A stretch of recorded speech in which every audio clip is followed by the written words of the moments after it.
आगे वाले टॉपिक में देखें तो सिक्का और मौद्रिक अर्थव्यवस्था की बात करते हैं। मौर्योत्तर काल में व्यापार और शिल्प के विस्तार के साथ एक मजबूत मौद्रिक अर्थव्यवस्था का विकास हुआ था। ठीक है, जब मौर्य साम्राज्य खत्म हुआ, समाप्त हुआ, तो उसके बाद के समय में क्या देखा गया कि भाई व्यापार और शिल्प के विस्तार के साथ साथ एक मजबूत अर्थव्यवस्था का विकास हुआ। सिक्के का चलन उस समय बहुत अधिक हो गया था। ठीक है, सिक्के का जो चलन था वो मौर्योत्तर काल के बाद बहुत ज्यादा हो चुका था। ठीक है, हम कहें कि अब वस्तुओं का लेन देन ऐसा नहीं हो रहा कि हमने एक वस्तु दी उसके बदले हमने कोई वस्तु ले रहे, नहीं, अब सिक्कों के आधार पर वही व्यक्ति ने पैसा कमाया, उन सिक्कों को कमाया, उन सिक्कों के आधार पर उसने राशन खरीदा। तो इस प्रकार से चीजें चल रही थी। सिक्कों का प्रचलन की बात करें तो इस समय सोने, चांदी, तांबा, शीशा और पैटिन, जो कि मिश्र धातु था, इनके सिक्के प्रचलित थे। कुषाणों ने विशेष रूप से तांबे के सिक्के पर बड़े पैमाने पर जारी किए थे। कुषाण जो साम्राज्य था, कुषाण जो शासन था, उसने तांबे के सिक्के बड़े स्तर पर क्या कर रहे थे, जारी किए थे। अपने शासन में तांबे के हिस्से बहुत बड़े स्तर पर जारी किए थे। इन इन सिक्कों का जो प्रचलन था वो विभिन्न राजवंशों, गणों और श्रेणियों के द्वारा किया जाता था। ठीक है, जो सिक्का प्रचलन विभिन्न राजवंशों, गणों द्वारा किया जाता था। प्रचलन का मतलब यहाँ पे क्या है कि यूज किया जाता था। ये जो सिक्के जारी किए गए थे कुषाण वंश के द्वारा, इनको हम कह सकते हैं कि भाई काफी राजवंश इन सिक्कों को यूज करते थे, जो गण थे वो यूज करते थे, और जो श्रेणियां थी वो यूज करा करती थी। सिक्कों की उपयोगिता की बात करें तो इन सिक्कों के माध्यम से व्यापारिक गतिविधियों में नगद लेन देन होते थे, जिससे आर्थिक लेन देन सुगम हुआ था। जैसे कि मैंने आपको बताया कि नगद लेन देन हो रहा है, भाई मैंने सिक्के दिया आपसे, क्या लिया, राशन लिया, तो क्या हुआ, नगद लेन देन हो रहा है। अब ऐसा नहीं है कि मैं आपको कोई चीज दे रहा हूँ या फिर मैं लिखित में सामान ले जा रहा हूँ, इस प्रकार की कोई चीज नहीं थी। तो जिससे क्या हुआ, आर्थिक रूप से जो लेन देन था वो सुगम हुआ था, मतलब आसान हुआ था और काफी तेज हुआ था। व्यापार की बात करें तो मौर्योत्तर काल में आर्थिक और बाहरी व्यापार में वृद्धि हुई थी। मौर्य साम्राज्य के अंत के बाद आंतरिक और बाहरी जो व्यापार था, ठीक है, उसमें क्या हुआ था, भारी वृद्धि हुई थी, भारी तेजी आई थी। उपमहाद्वीप के भीतर और बाहर व्यापारिक संबंध मजबूत हुए थे। आंतरिक व्यापार की बात करें, मतलब आंतरिक व्यापार मतलब कि भारत के अंतर्गत ही जितना व्यापार चल रहा है। उपमहाद्वीपीय के भीतर वस्त्र, इस्पात के बने हथियार, घोड़े, ऊंट और अन्य वस्तुओं का आदान प्रदान होता था। प्रमुख नगर अपने विशिष्ट माल के लिए प्रसिद्ध थे। ठीक है, मतलब पर्टिकुलर जो नगर था वो अपने विशिष्ट रूप से जो माल वो बनाते थे, तेजी में बनाते थे या ज्यादा मात्रा में बनाते थे, उसके लिए प्रसिद्ध थे। कैसे, वाराणसी रेशम और मलमल के लिए। ठीक है, जो मदुरई हो गए वो, मदुरई और काशी जो थे वो सूती वस्त्र के लिए क्या थे, प्रसिद्ध थे। इन क्षेत्रों में वही सूती वस्त्र और वाराणसी में रेशम और मलमल बहुत ही ज्यादा बड़े स्तर पर और अच्छी क्वालिटी के बनाए जाते। तो आंतरिक जो व्यापार था वो इस प्रकार का था। व्यापारिक मार्ग की बात करें तो उत्तरापथ और दक्षिण पथ, मतलब उत्तर पक्ष पथ और दक्षिण पथ जैसे प्रमुख व्यापार मार्गों से व्यापार सुगम होते थे। उत्तरापथ उत्तर भारत को तक्षशिला से जोड़ता था। ये जो उत्तरापथ हम कहें जो मार्ग है, वो किसको जोड़ता था, उत्तर भारत को तक्षशिला से जोड़ता था। जबकि जो दक्षिण पथ था वो पाटलिपुत्र से शुरू होकर प्रतिष्ठान और पश्चिमी तट को पतंग को पतनों तक जाता था। ठीक है, तो यहाँ पे क्षेत्र बताया गया कि उत्तरा पथ क्या होता था, उत्तर भारत को तक्षशिला के क्षेत्र से जोड़ता था, और दक्षिण जो पथ है वो पाटलिपुत्र से शुरू होता था, प्रतिष्ठान और दक्षिण जो पश्चिमी जो तट है वहां तक जाता था। आगे बढ़े, भारत पर परा उपमहाद्वीपीय व्यापार भी उन्नत था। भारत से चीन, दक्षिण पूर्वी एशिया, मध्य एशिया और भूमध्य सागरीय क्षेत्र तक व्यापार संबंध स्थापित थे। ठीक है, तो ऐसा नहीं है कि भारत के अंतर ही आंतरिक रूप से ही व्यापार बहुत ज्यादा प्रसिद्ध था, नहीं, बाहरी रूप से भी हम देखें तो भारत से चीन का व्यापार हो गया, दक्षिण पूर्व एशिया तक भारत का व्यापार था, उसके बाद मध्य एशिया में भी भारत का व्यापार था, और भूमध्य सागर क्षेत्र जो थे वहां तक व्यापार के जो संबंध थे वो स्थापित थे। परा महाद्वीपीय व्यापार की बात करें तो चीन से रेशम का आयात और भारत से मसाले, मोती, चंदन, अन्य वस्त्रों का निर्यात प्रमुख व्यापारिक गतिविधियों में शामिल था। चीन से क्या लिया जाता था भाई, रेशम लिया जाता था। ठीक है, तो उसके बदले हो गया, या फिर चीन हमसे क्या लेता था भाई, भारत से मसाले जाया करते थे, मोती जाते थे, चंदन या अन्य वस्त्र हो गए, वो चीजें जाया करती थी, प्रमुख रूप से व्यापारिक गतिविधियों में शामिल था। पेरिप्लस ऑफ द इरेथियन सी और संगम साहित्य से भारत और रोम के बीच व्यापार के प्रमाण मिलते हैं। ठीक है, जब आप इतिहास की चीजें पढ़ते हैं तो आपको वहां देखने को मिलेगा कि भाई भारत का जो इतिहास है उसमें रोम और भारत के बीच में भी संबंध है। ठीक है, वो किस में आपको देखने को मिले, पेरिप्लस ऑफ द पेरिथेन सी, पेरिथियन सी, ये जो ग्रंथ है इसके अंतर्गत आपको देखने को मिलते हैं। रोम वासियों द्वारा भारत से मसाले, मलमल और मोती मंगवाए जाते थे, जबकि बदले में रोम से माद्य और मृद पात्र भारत भेजे जाते थे। ठीक है भाई, मसाले हो गया, मलमल हो गया और मोती हो गए, ये रोम भेजे जाते थे। और रोम से क्या मंगाया जाता था, माद्य हो गया या मृद पात्र हो गए, ये चीजें भारत में मंगाए जाते थे। सोने के व्यापार का बात करें तो रोमन व्यापारियों द्वारा सोने और चांदी का भारी मात्रा में भारत में आगमन हुआ था। ठीक है, रोमन व्यापारियों द्वारा सोने और चांदी का जो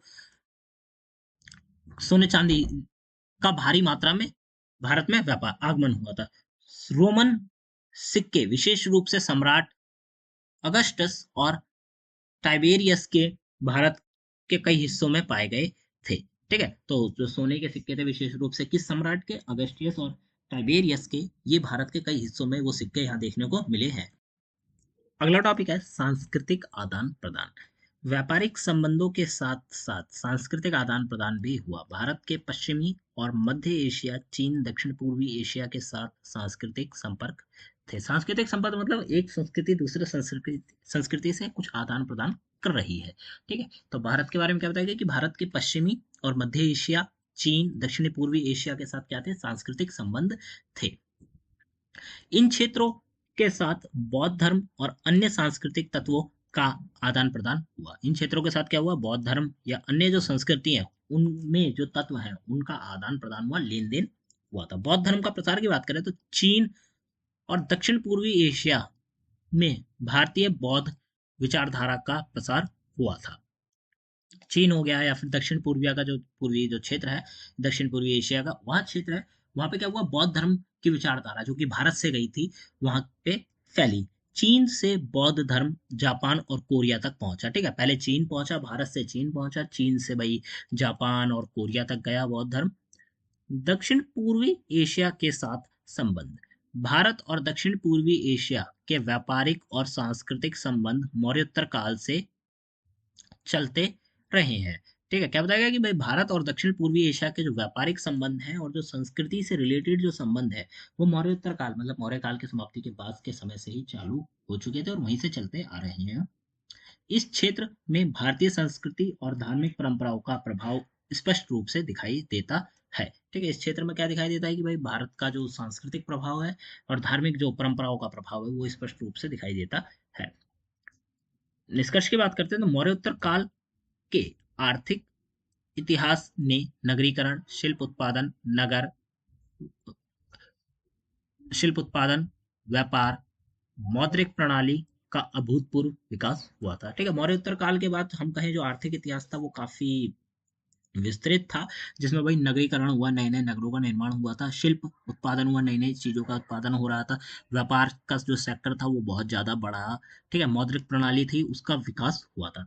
इस काल के आंतरिक और बाहरी व्यापारिक गतिविधियां तेज हुई। इस काल के में क्या हुआ, जो आंतरिक और जो बाहरी, भाई आंतरिक रूप से जो व्यापार हो रहा है, जो बाहरी रूप से जो व्यापार हो रहा है उसमें गतिविधियां हैं, वो गतिविधियां तेज हुई थी, जिससे भारतीय अर्थव्यवस्था में नकदी का प्रचलन बढ़ा। अब क्या हुआ कि भारतीय अर्थव्यवस्था में नकदी, भाई कैश लाओ सामान लो, इस प्रकार की जो नगद लेन देन था इसका प्रचलन बढ़ा था। साथ ही विभिन्न व्यापार मार्गों के विकास और परा महाद्वीपीय व्यापार ने भारतीय व्यापार को अंतर्राष्ट्रीय स्तर पर विस्तृत किया था। ठीक है, आंतरिक रूप से, बाहरी रूप से, और भाई महाद्वीपियों मतलब दूसरे महाद्वीप तक भारत का जो विस्तार है व्यापार के सेक्टर में वो वहां पे हुआ था। अब हमने आर्थिक इतिहास के बाद हम देखते हैं सामाजिक इतिहास के बारे में। तो मौर्योत्तर काल ने राजनीतिक और आर्थिक परिवर्तन का समाज पर गहरा प्रभाव पड़ा था। ठीक है, मौर्योत्तर काल के राजनीतिक और आर्थिक जो परिवर्तन हुए थे उसके बाद उसी परिवर्तन के कारण समाज पर भी गहरा प्रभाव पड़ा था।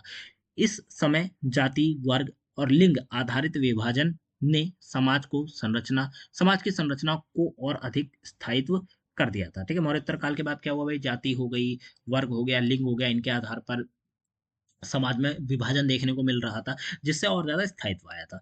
धार्मिक दृष्टिकोण से भी समाज में महत्वपूर्ण बदलाव आए थे। अगर हम धार्मिक दृष्टिकोण से देखें तो समाज में धर्म के आधार पर भी काफी ज्यादा जो हम एक प्रकार से ये कह सकते हैं कि विभाजन था, वो देखने को मिलता है। जो वर्ण व्यवस्था और सामाजिक मानदंडों की सुदृढ़ीकरण से स्पष्ट होता है। ठीक है, अब क्या हुआ कि भाई वर्ण व्यवस्था आ गई थी, 4 वर्णों के आधार पर जो समाज था वो चल रहा था। ठीक है, सामाजिक मानदंडों और सुदृढ़ीकरण को स्पष्ट रूप से उसी समय देखा जा सकता है। जाति और वर्ण व्यवस्था की बात करते हैं तो मौर्योत्तर काल में जाति और वर्ण व्यवस्था और अधिक संगठित हुई थी। मौर्य साम्राज्य की समाप्ति के बाद अगर हम देखें तो जाति और जो वर्ण व्यवस्था थी वो और ज्यादा संगठित हुई, और ज्यादा हम कहें परमानेंट हुई थी। इस समय 4 वर्णों और 4 आश्रम, चतुर्वर्णों आश्रम का पालन अनिवार्य हो गया था। जाति व्यवस्था का मुख्य लक्षण सजातीय विवाह और वंशानुगत पेशे की प्रधानता थी, जो समाज में विभाजन और भेदभाव के आधार बना। अब समझिए इस चीज को कि मौर्य उत्तर काल के बाद जाति और वर्ण व्यवस्था में संगठित हुई थी, परमानेंट हुई थी। इसके बाद क्या हुआ कि 4 वर्ण व्यवस्था, वो जो 4 वर्ण होते हैं उसको अपनाया गया, उस व्यवस्था को। ठीक है, और 4 आश्रम जिसमें चतुर वर्णा चतुर्वर्णाश्रम का पालन जो था वो किया गया। इसके अंतर्गत क्या बताया गया कि जाति व्यवस्था के मुख्य लक्षण सहजातीय विवाह, मतलब जो सेम जाति के लोग हैं उनके बीच में विवाह होगा। ठीक है, सहजातीय विवाह होगा। वंशानुगत पेशे, जैसे भाई एक वंश में जो व्यक्ति एक काम करता आ रहा है, आने वाले वंश भी उसी काम को पकड़ेंगे, उसी काम में अपना आगे करेंगे। कोई व्यक्ति अगर लोहार है तो उसका बेटा और बेटे का बेटा भी लोहार का ही काम करेगा। इस प्रकार की चीजें उसमें बताई गई थी, और इसी प्रकार का जो प्रधानता थी, ये चीजें बड़ी थी, जो समाज में विभाजन और भेदभाव का भी आधार बना। ठीक है, यही चीजें क्या थी कि भाई समाज में विभाजन हो गया था, जातियां बट गई थी। ठीक है, लोग वर्ण आधार पर बट गए थे, और साथ के साथ भेदभाव भी समाज में आ गया था। वर्ण व्यवस्था को देखें तो धर्मशास्त्रीय ग्रंथों में 4 वर्ण, ब्राह्मण, क्षत्रिय, शूद्र, वैश्य, शूद्र को प्रमुखता दी गई। यह सामाजिक व्यवस्था धार्मिक रूप से मजबूत हो गई थी। ठीक है, ये जो व्यवस्था थी ये धार्मिक रूप से, मतलब धर्म के आधार पर भी इस व्यवस्था को मजबूत बना दिया गया था। जाति का स्थानीकरण, जाति के अनुसार बस्तियां भी अलग अलग निर्धारित थी। एक ही जाति और पेशे के लोग एक जगह बसते थे। क्या था कि भाई अगर कोई व्यक्ति, एक प्रकार से ये मान सकते हैं, ये बताया गया था मौर्य साम्राज्य के अंत के बाद ये चीजें आ गई थी कि भाई एक जाति का व्यक्ति ग्रुप ऑफ पीपल्स के साथ एक ही स्थान पर रह सकता है। ठीक है, मतलब अगर भाई कोई भी आप एक जाति ले लीजिए, ठीक है, और एक पेशे के लोग ले लीजिए उस जाति के अंतर्गत, तो वो सभी लोग एक ही स्थान पर रहेंगे। ठीक है, और वहीं पे बसेंगे। इससे जातिगत व्यवस्था और अधिक सुदृढ़ हो गई और सामाजिक विभाजन गहरा हो गया। ठीक है, अब इससे क्या हुआ कि भाई लोग एक दूसरे से मिलते नहीं थे, तो समाज में जो विभाजन था वो और ज्यादा गहरा हो गया था। अस्पृश्यता, अछूत जो चीजें थी वो आ गई थी। इस काल के विष्णु धर्म सूत्र में अस्पृश्यता शब्द का उल्लेख हुआ है, जो चांडालों के पूर्ण पृथक्करण को दर्शाता है। चांडालों को शव ले जाने वाले, दहकर्ता, जल्लाद और अन्य निम्न स्तरीय पेशे में लगाया जाता था। ठीक है, अब ये देखिए चांडालों के बारे में आपने पढ़ा होगा अपनी पुरानी बुक्स के अंतर्गत। ठीक है, तो इनको क्या कहा गया था, इनको ये बताया गया था कि ये लोग शव ले जाते, मतलब बॉडी ले जाते थे, उस व्यक्ति दहन करता उस बॉडी का दहन करते थे। ठीक है, जल्लाद भी इन्हें बताया गया। और साथ के साथ निम्न स्तरीय पेशे, जो कि कम से कम मतलब निचले से निचले जो स्तर के पेशे थे, उनमें इन लोगों को लगाया जाता है। उन्हें नगर या गांव के बाहर रखा जाता था, और उनके साथ सामाजिक संपर्क वर्जित था। वर्जित का मतलब मना था। ठीक है, कि वो लोग जो चांडाल थे वो कहाँ रहते थे, गांव के बाहर रहते थे। कोई भी नॉर्मल व्यक्ति उन लोगों से नहीं मिल सकता था। ठीक है, वो किसी व्यक्ति से नहीं मिल सकते थे, और खुले में उन्हें गांव में घूमने की आजादी नहीं थी। तो इससे क्या चीज सामने आई, इससे चीज सामने आई अस्पृश्यता, अछूत का जो था कि भाई उस व्यक्ति को छुआ नहीं जाएगा। तो ये चीज सामने आई थी। समावेश और बहिष्करण की बात करें, बहिष्करण, तो इस काल में यवन और शक जैसी बाहरी लोगों को भी शंकर वर्ण अथवा वत्य अवकृमित क्षत्रिय कहा गया। इससे यह प्रतीत होता है कि समाज में एक तरफ सामाजिक बहिष्करण हो रहा था, वहीं दूसरी तरफ समावेशन का प्रवेश भी जारी था। ठीक है, क्या बताया गया कि यहाँ पे एक तरफ तो समाज में बहिष्कार किया जा रहा है कई लोगों का, वहीं पे कई लोगों को समावेश मतलब जोड़ा जा रहा है समाज के अंतर्गत। ठीक है, तो ये सामाजिक स्थिति थी। अब देखें महिलाओं की स्थिति के बारे में हम थोड़ा पढ़ते हैं। तो मौर्योत्तर काल में पितृसत्तात्मक व्यवस्था और सुदृढ़ हो गई, जिससे महिलाओं की स्थिति और दयनीय हो गई। ठीक है, जैसा कि मैंने आपको पिछले एपिसोड जो वीडियोस है उसमें बताया था एक पॉइंट में, कि जो महिलाओं की स्थिति थी वो शुरुआत में उन्हें स्वतंत्रता दी गई थी, समय में हम आगे आते हैं तो उनकी स्वतंत्रता छीन ली गई। मतलब छीन तो नहीं कहेंगे, बस ये है कि उनकी स्वतंत्रता हर चीज को लेकर कम से कम कर दी गई।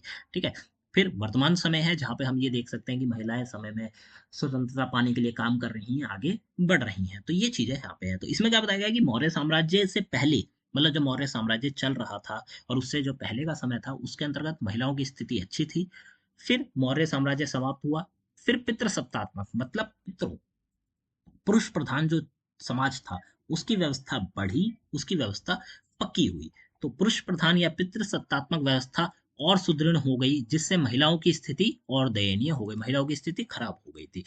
महिलाओं को सामाजिक और धार्मिक गतिविधियों से अलग रखा गया और उनके स्वतंत्रता पर रोक लगा दी गई। ठीक है, अब क्या था कि भाई सामाजिक हो गई या धार्मिक स्थिति या जो गतिविधियां होंगी समाज में या धर्म में, उन्हें महिलाओं को उन चीजों से अलग रहना पड़ेगा, उन्हें अलग रखा गया और उनकी जो स्वतंत्रता थी वो भी छीन ली गई थी।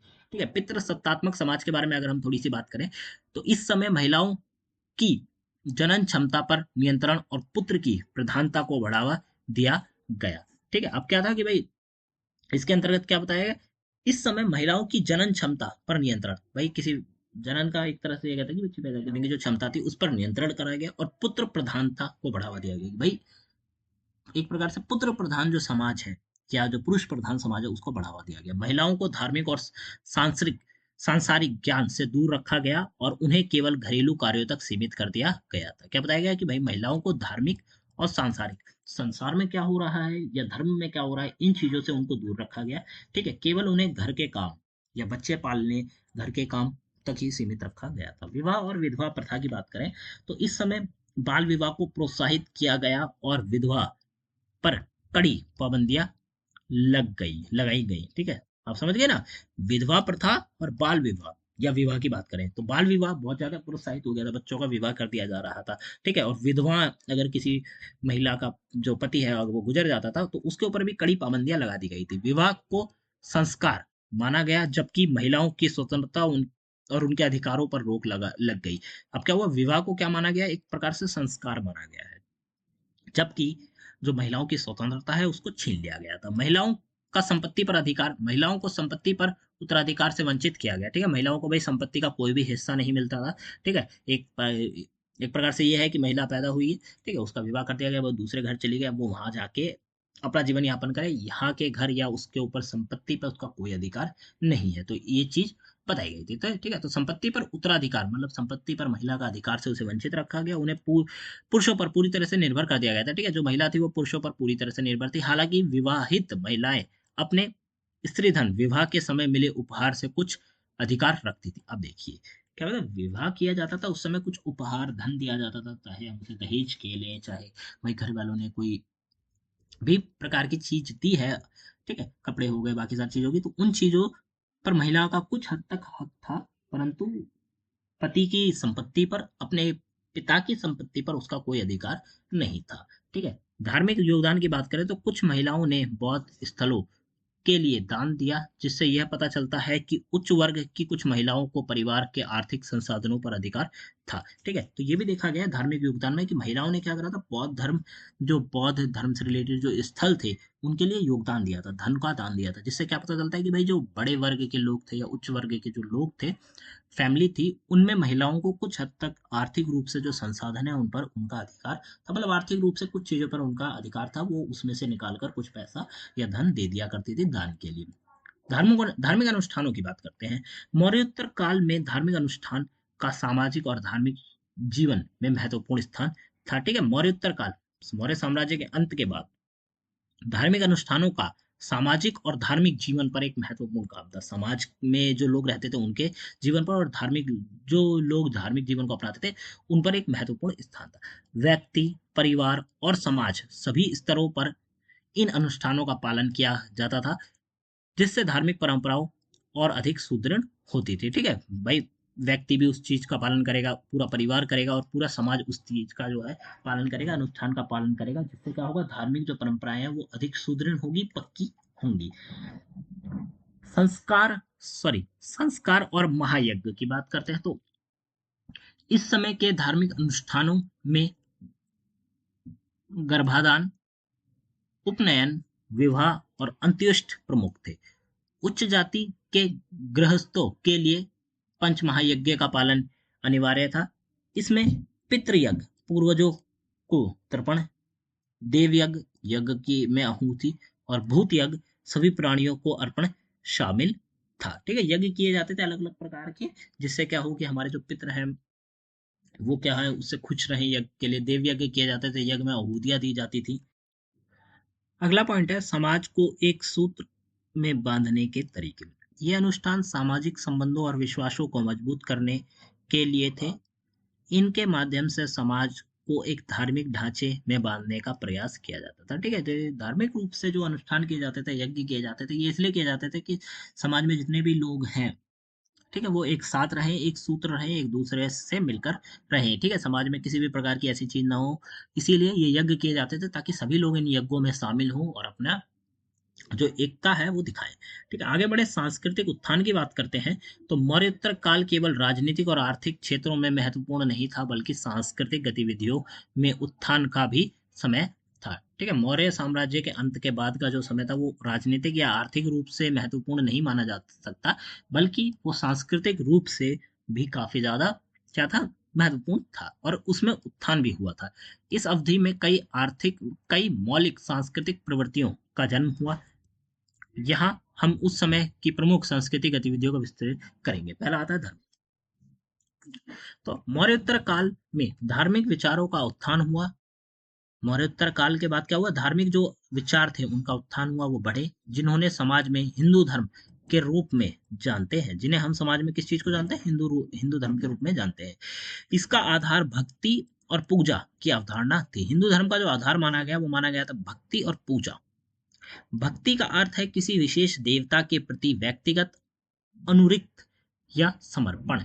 क्या माना गया है कि भाई भक्ति का अर्थ माना गया है यहाँ पे कि विशेष रूप किसी विशेष देवता, किसी पर्टिकुलर विशेष देवता के प्रति व्यक्तिगत अनुरिक्त या समर्पण। भाई हम किसी जो देवता है उसके प्रति अपना क्या दे रहे हैं, समर्पण दे रहे हैं। इसमें प्रमुख रूप से शिव, विष्णु और शक्ति की पूजा की जाती थी। ये देवता प्राचीन थे, लेकिन मौर्योत्तर काल में इनकी उपासना और पूजा अधिक व्यापक और व्यवस्थित हुई थी। ठीक है, ये जो देवता थे ये प्राचीन थे, लेकिन मौर्योत्तर काल के बाद इन चीजों की हम कहें जो उपासना है या पूजा है, ये काफी तेजी से बढ़ी थी और व्यवस्थित हुई। इन देवताओं को त्रिदेव के रूप में देखा गया, ब्रह्मा, विष्णु, ठीक है, और शिव। शक्ति, दुर्गा, काली, लक्ष्मी जो माता थी, ठीक है, इनके बारे में बताया, इनके साथ पूजा की जाती थी। उस समय की बात कर रहे हैं, वर्तमान में की जाती है।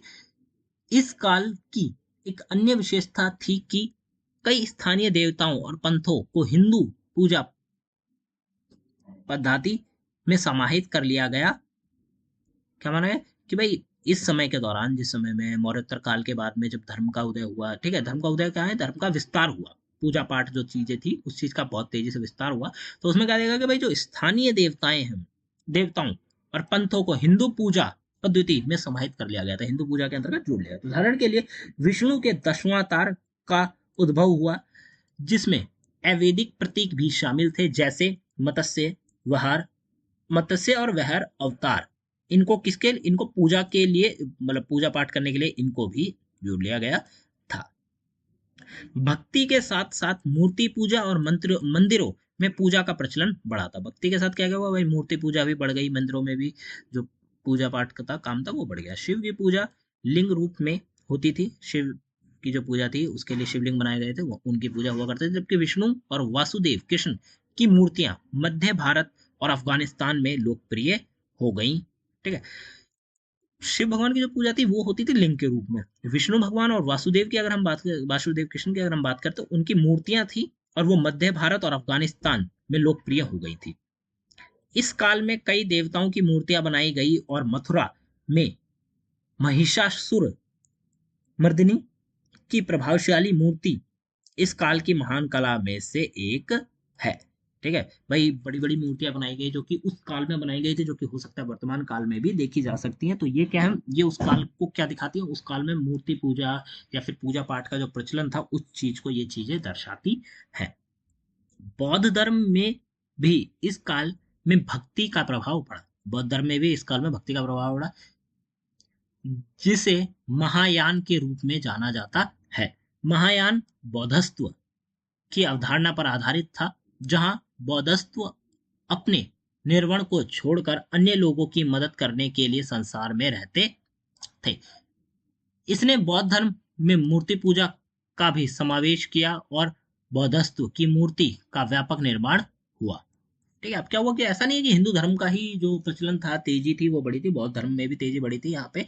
ठीक है, पर्टिकुलर क्षेत्र बनाए गए थे जहाँ पे हम कहेंगे लोग जाके रहा करते थे और लोगों की मदद करने के लिए संसार में रहते थे उन क्षेत्रों में। साथ के साथ मूर्ति पूजा का भी इसमें क्या था, प्रचलन बड़ा था। महायान संप्रदाय का प्रचार प्रसार कश्मीर और अन्य भागों में हुआ और इसने बौद्ध धर्म को एक नए रूप में प्रस्तुत किया। ठीक है, जो महायान है, महायान संप्रदाय, उसका प्रचार प्रसार कश्मीर और अन्य भागों में तेजी से हुआ और इसने क्या करा, बौद्ध धर्म को एक नए रूप का प्रस्तुत किया। जैन धर्म की बात करें तो जैन धर्म भी इस काल में विभाजित हो गया। दिगंबर, श्वेतांबर। दिगंबर पूर्ण रूप से नग्नता का पालन करते थे, जबकि श्वेतांबर जो श्वेत वस्त्र है वो पहना करते थे। इस विभाजन ने जैन धर्म में कई परंपरागत बदलाव लाए, विशेषकर दक्षिण भारत में दिगंबर और पश्चिम भारत में श्वेतांबर की प्रधानता पड़ी थी। ठीक है, तो जैन धर्म में विभाजन हो गया था किस प्रकार से भाई, दिगंबर श्वेतांबर। दिगंबर जो लोग थे, जो वो रहते थे नग्न था पूरी तरह से, मतलब वो बिल्कुल कोई भी कपड़ा नहीं पहनते थे, पूरे नग्न रहा करते थे, जबकि श्वेतांबर जो थे वो वस्त्र पहनते थे श्वेत कलर के, ठीक है, सफेद कलर के। और यही विभाजन बहुत बड़े स्तर पर हुआ था, विशेषकर दक्षिण भारत में जो लोग थे वो दिगंबर रहा करते थे और पश्चिम भारत में जो थे वो श्वेतांबर रहा करते थे। बात करें आगे साहित्य की, मौर्योत्तर काल साहित्यिक गतिविधियों के लिए अत्यंत महत्वपूर्ण था। ठीक है, मतलब मौर्य साम्राज्य के अंत के बाद का जो समय था उसकी बात करें तो उसमें जो साहित्य से रिलेटेड जो गतिविधियां थी वो अत्यंत महत्वपूर्ण थी। इस काल में महाकाव्यों की रचना हुई, जिसमें महाभारत रामायण प्रमुख स्थान है। ठीक है, इस काल में क्या हुआ, महाकाव्यों की रचना हुई जिसमें महाभारत और रामायण शामिल है। धर्मशास्त्र जैसे ग्रंथ की रचना भी इस काल में हुई, जिसमें मनुस्मृति, नारद स्मृति और याज्ञवल्क्य स्मृति शामिल है। ठीक है, मेनली ये कहा जाता है कि भाई साहित्य जो बड़े बड़े महा जो हम कहें ग्रंथ बनाए गए हैं वो मौर्योत्तर काल के दौरान बनाए गए हैं। इन ग्रंथों ने समाज में वर्ण और आश्रम व्यवस्था को संस्थानिकृत किया था, मतलब संस्थान बना दिए गए थे। ठीक है, वर्ण व्यवस्था के लिए संस्थान या आश्रम के लिए संस्थान बना दिए गए थे। तो इसके अलावा इस काल में वैदिक दर्शन पर आधारित कई दार्शनिक ग्रंथ की भी रचना हुई, जैसे जैमिनी का मीमांस सूत्र और बादरायण का ब्रह्म सूत्र। ये दार्शनिक ग्रंथ बनाए गए। ठीक है, लोगों ने, हम कहें कि सोच कर, होता है दर्शन के, हम किसी चीज को सोच रहे हैं उसके लिए हम दार्शनिक लोग हैं, तो उन लोगों ने इन चीजों का ग्रंथ किया था। इसके अलावा बौद्ध धर्म के विभिन्न ग्रंथ जैसे जातक कथाएं, मिलिंद पन्हो, महावस्तु, ये इस अवधि में लिखी गई थी। ठीक है, प्राचीन ग्रंथों के अलावा इस काल में तकनीकी ग्रंथ जैसे पणिनि के व्याकरण और महाभाष्य पर महाभाष्य लिखा गया। फिर बात करें वत्स्यन का कामसूत्र भी लिखा गया था। इस समय के अंतर्गत काफी बड़े बड़े जो हम कहें साहित्य थे उनका निर्माण हुआ था। इस क्षेत्र में भी ये जो मौर्योत्तर काल है ये फेमस है। कला और स्थापत्य की अगर हम बात करें तो मौर्योत्तर काल की कला और स्थापत्य की सबसे प्रमुख विशेषता यह थी कि यह धार्मिक स्थापत्य के रूप में विकसित हुआ था। मौर्योत्तर काल की अगर हम बात करें और उस समय में कला और स्थापत्य को देखें तो ये इसलिए प्रमुख है क्योंकि ये धार्मिक स्थापत्य के रूप में विकसित हुआ, मतलब धर्म से रिलेटेड जो चीजें हैं उसके लिए ये काल काफी फेमस हुआ था। ये जो समय था ये फेमस हुआ था। इसमें स्तूप, चैत्य, विहार, महेंद्रों का निर्माण मुख्य रूप से शामिल था। ये जो सारी चीजें हैं ये कहीं ना कहीं धर्म से रिलेट करती हैं, इसीलिए ये धर्म स्थापत्य के रूप में विकसित हुई थी। ठीक है, आई होप आपको जितने पॉइंट्स है वो समझ आ रहे होंगे। अगर आपको नहीं आ रहे तो आप 1 से 2 बार पढ़िए। फिर भी अगर आपको किसी पॉइंट में भी दिक्कत है इस चैप्टर में, तो आप कमेंट करिए उस पॉइंट के बारे में, पर्टिकुलर हमें बताइए कि आपको क्या समझ में नहीं आया, वो हम आपको कमेंट बॉक्स में ही पूरी की पूरी एक्सप्लेनेशन आपको देंगे। ठीक है, तो क्या है मुख्य रूप से इसमें ये सारी जो चीजें हैं इनका निर्माण हुआ था, ये शामिल है। आगे देखें, इस काल की आख्यानात्मक थी, जिसमें धार्मिक कथाएं और मिथक प्रमुख थे। बौद्ध स्थापत्य में स्तूप और विहारों का निर्माण हुआ था। ठीक है, बौद्ध धर्म से रिलेटेड जो चीजें बनाई गई वो स्तूप थे, विहार थे। स्तूप विशेष रूप से बौद्ध धार्मिक स्थल थे, जो बौद्ध और उनके अनुयायियों के अवशेषों को संरक्षित करने के लिए बनाए गए थे। स्तूप क्या थे? स्तूप थे बौद्ध धार्मिक स्थल थे, बौद्ध धर्म से रिलेटेड स्थल थे धार्मिक रूप से। ठीक है, जो कि क्या करते थे, बौद्ध धर्म और उनके जो अनुयायी थे, जो लोग बौद्ध धर्म को अपनाते थे, ठीक है, उनके अवशेषों को संरक्षित करने के लिए उन स्तूपों को बनाया गया था। सांची, भरहुत, तक्षशिला जैसे स्थानों पर बौद्ध स्थापत्य के अद्भुत उदाहरण मिलते हैं। सांची के जो स्तूप है वो बहुत ही ज्यादा फेमस है। ठीक है, भरहुत में जो स्तूप है वो भी फेमस है। तक्षशिला का हम क्षेत्र की बात कर चुके हैं। तो इसमें क्या बताया कि भाई ये जो स्थानों पर जो स्थापत्य मिले हैं, जो चीजें मिली हैं, वो बहुत ज्यादा इंपॉर्टेंस रखती हैं। फिर बात करें गुफा वस्तु काल का भी इस काल में विकास हुआ था, जिसमें महाराष्ट्र के भज, कार्लू, नासिक और कन्हेरी जैसे स्थलों पर शैली निर्मित गुफाएं बनी। ठीक है, तो ये जो मौर्योत्तर काल का जो समय था, इस काल के दौरान गुफा वास्तुकाल मतलब गुफाओं के अंतर्गत चीजों का निर्माण, दीवारों पर नकाशी जैसी चीजें जो थी वो फेमस हुई थी। बात करें उदाहरणों की, तो महाराष्ट्र के भज्ज, कार्ल, नासिक और कन्हेरी जैसे स्थल है, ये शैली निर्मित गुफाएं बनाई गई थी। इन गुफाओं में मठवासियों के लिए आवास बनाए गए और पूजा के लिए चैत्य भी बनाए मतलब निर्मित किए गए थे। क्या किया गया था कि भाई इन जो क्षेत्र मैंने आपको बताया है, इन क्षेत्रों में क्या कहते हैं, गुफाएं बनाई गई थी। साथ के साथ मठवासी क्या वास भाई, लोग उन गुफाओं में रहा करते थे, अपना जीवन यापन करा करते थे, पूजा पाठ जैसी चीजें किया करते थे।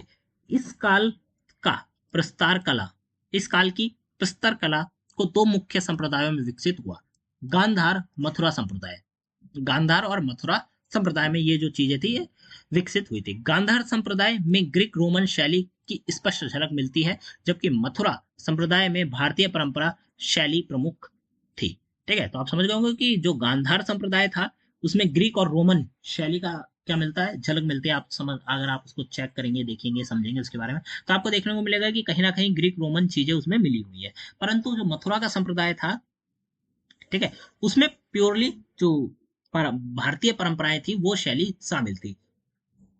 बुद्ध और बौद्धत्व की मूर्ति दोनों संप्रदायों में निर्मित की गई। ठीक है, बुद्ध की और बौद्धत्व की जो दो मूर्तियां थी वो गांधार में और मथुरा दोनों संप्रदायों में शामिल की गई थी। यहाँ पे जो आपका यूनिट नंबर 8 है वो कंप्लीट होता है। ठीक है, यूनिट नंबर 8 के जितने भी टॉपिक्स आपके किताब में दिए गए थे वो सारे के सारे हमने कवर अप किए हैं। अगर आपको कोई भी टॉपिक समझ में नहीं आ रहा तो आप कमेंट बॉक्स में जाइए, उस टॉपिक का नाम लिखिए, ठीक है, और एक्सप्लेनेशन हमें आप लिख के भेजिए, कमेंट करिए। हम आपको उस टॉपिक के बारे में जितनी डिटेल्स ईजी हो सकती हैं, ठीक है, इजी से इजी वे में हम आपको वो टॉपिक एक्सप्लेन करेंगे। ठीक है, तो ये थे आपकी कंप्लीट वीडियो। इसके बाद हम नेक्स्ट वीडियो में कहीं या फिर एग्जाम से हम थोड़ा पहले ही हम आपको ये जो क्वेश्चन पेपर है इसकी कंप्लीट आंसर की वीडियो भी हम आपको प्रोवाइड कराएंगे। फर्स्ट सेमेस्टर का है, history of India from the earliest time up to 300 century, ये आपका सब्जेक्ट है। इसका जो प्रीवियस ईयर का क्वेश्चन पेपर है इसको अभी हम कवर अप करेंगे। यहाँ पे आपका जो यूनिक पेपर कोड है ये भले ही मैं ना खा रहा हूँ, परंतु ये जो क्वेश्चन पेपर है ये कंप्लीटली आपके एक प्रकार से ये कह सकते हैं कि सिलेबस पर पूरी तरह से बेस करता है, तो काफी ज्यादा इंपॉर्टेंट क्वेश्चन पेपर है। तो आपको क्या करना है, हमारे चैनल को सब्सक्राइब कर लेना है आने वाली वीडियोस के लिए। ठीक है, इसमें जो क्वेश्चंस दिए गए हैं आप उनको भी देख सकते हैं। प्रारंभिक भारत के बारे में पूछा गया है, ठीक है, फिर भारतीय पुरापाषाण हड़प्पा सभ्यता के बारे में, ऋग्वेदिक काल के बारे में, जैन और बौद्ध धर्म के बारे में, और मौर्य साम्राज्य की प्रशासनिक प्रणाली के बारे में। ठीक है, तो ये जितने भी क्वेश्चन है जो कि मैंने आपको ऊपर भी बताए हैं इंपॉर्टेंस रखते हैं। तो इसके लिए आपको क्या करना है, हमारे चैनल को सब्सक्राइब कर लेना है, तो आपको ये वीडियो जल्द से जल्द मिल जाएगी। साथ के साथ आप हमसे जुड़ सकते हैं इंस्टाग्राम पे आप जुड़ सकते हैं, लिंक आपको डिस्क्रिप्शन बॉक्स में देखने को मिल जाएगा, या फिर जाके सर्च करिए इंस्टाग्राम पे the learners community due as well. Telegram के हमारे 2 चैनल्स अवेलेबल हैं, आप जाके ज्वाइन करिए। वहां पे आपको notes related, video related, college का कोई भी अपडेट है आपको वहां देखने को मिल जाएगा। यूट्यूब चैनल को आप सब्सक्राइब कर लीजिए अपकमिंग वीडियोस के लिए। ये पीडीएफ जो मैं आपको पढ़ा रहा हूँ ये कंप्लीट पीडीएफ हमारे वेबसाइट पे अवेलेबल है, आप जाके चेकआउट कर सकते हैं, लिंक आपको डिस्क्रिप्शन बॉक्स में मिल जाएगी, जाइए एक बार पीडीएफ को चेक करिए अगर आपको पीडीएफ के थ्रू पढ़ना है तो। साथ के साथ आप हमारे app the learners community due SOL को डाउनलोड कर सकते हैं, लिंक आपको डिस्क्रिप्शन बॉक्स में ऐप की मिल जाएगी, आप जाइए ऐप को डाउनलोड करिए, ऐप को चेकआउट करिए। आपको अगर ऐप में कोई मॉडिफिकेशन चाहिए, ऐप में अपग्रेड चाहिए या फिर कोई नोट आपको ऐड कराना है तो आप हमसे जो फीडबैक सेशन हो गया वहां पे या फिर कमेंट बॉक्स में हमसे कह सकते हैं, हम आपको वो नोट्स ऐप में प्रोवाइड करा देंगे। ठीक है, तो ये था आज की वीडियो। ऐप ऐसा दिखता है, ये ऐप का लोगो है, DUSL सर्च करेंगे तो भी आपको ये जो नाम है ये ऊपर देखने को मिल जाएगा। ऐप के अंतर्गत आपको नोट्स, कॉलेज के updates, question paper, syllabus, student का पोर्टल और नोट्स स्टोर सब देखने को मिलेगा। A to Z पहले से छठे सेमेस्टर तक सब कुछ अवेलेबल है, तो आप जाइए ऐप को चेक करिए। मिलते हैं अगली वीडियो में। Thanks for visiting on my channel guys.